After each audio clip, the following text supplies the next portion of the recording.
Ayatollah Ali Khomeini Gulf కంట్రీస్‌లో ఇజ్రాయెల్‌కు ధీటుగా ఎన్నో సంవత్సరాల నుండి కష్టపడి ఇరాన్‌ను రూపుదిద్ది అక్కడ ఉన్నటువంటి చిన్న చిన్న గ్రూపులను అనగా యాక్సిస్ ఆఫ్ రెసిస్టెన్స్‌ను ఇజ్రాయెల్ చుట్టూ ఇప్పటి వరకు పెంపొందించి వాటికి సైనిక పరంగా, ఆర్థికంగా, ఇండైరెక్ట్‌గానే సహాయం చేసిన ఫలితము దక్కలేదు.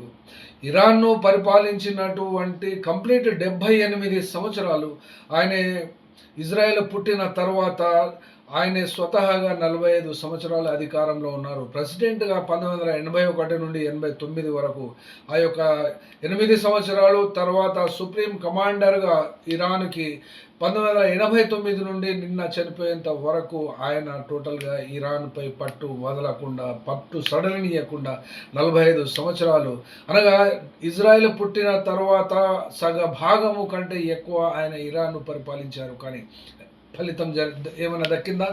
ఆయన కోరుకున్నటువంటి లక్ష్యం ఏమైనా నెరవేరిందా అంటే ఎక్కడా నెరవేరినట్టు కనబడతలేదు. ఎందుకంటే యాక్సిస్ ఆఫ్ రెసిస్టెన్స్‌లో హిజ్బుల్లా నాయకుడు హసన్ నస్రుల్లా చనిపోయాడు. కోలుకోలేని దెబ్బ అది హిజ్బుల్లాకు డైరెక్ట్‌గా హిజ్బుల్లాకు అది నష్టం వాటిల్లినా అది యొక్క ఇరాన్‌కు ఆ యొక్క దెబ్బ అందులోపట విఫలము జరిగింది.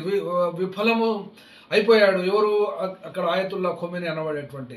అట్లాగే ఆ యొక్క మిత్రపక్షాల యొక్క బలహీనత అనగా గాజాలో హమస్, లెబనాన్‌లో హిజ్బుల్లా యొక్క శక్తిని తగ్గించగలిగింది ఇజ్రాయెల్. కాబట్టి అక్కడ కూడా అతను విజయం సాధించలేకపోయాడు. సిరియాను కోల్పోయాడు 2024 అనగా సిరియాలో వచ్చినటువంటి ప్రజల తిరుగుబాటు, అసాద్ ప్రభుత్వం పడిపోవడం మూలాన ఇరాన్ నుండి ఇతర దేశాలకు ఆయుధాల సరఫరా మూసుకుపోయింది, నిలుపుదల అయిపోయింది. కాబట్టి అక్కడ కూడా వైఫల్యం చెందడం జరిగింది.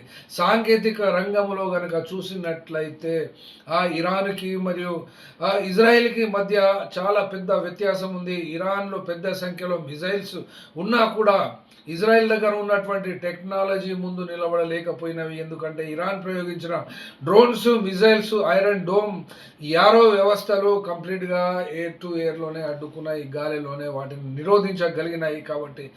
కాబట్టి ఇక్కడ ఇరాన్ విఫలము అయ్యింది ఖచ్చితంగా. అట్లాగే ఇంటెలిజెన్స్ ఆయతుల్లా అల్ ఖొమేనీ ఎంతో రహస్యంగా తమ కదలికలను ఎవరికి తెలియకుండా ఉన్నప్పటికీ ఎన్నో జాగ్రత్తలు తీసుకున్నప్పటికీ కూడా మొసాద్ మరియు సిఐఏ ఆయన ఆచూకీని కనిపెట్టినాయి, పసిగట్టినాయి. కాబట్టి ఆయనను చంపివేసినాయి. కాబట్టి ఇక్కడ ఆయతుల్లా ఖొమేనీ సాధించిన విజయం అయితే కనబడడం లేదు.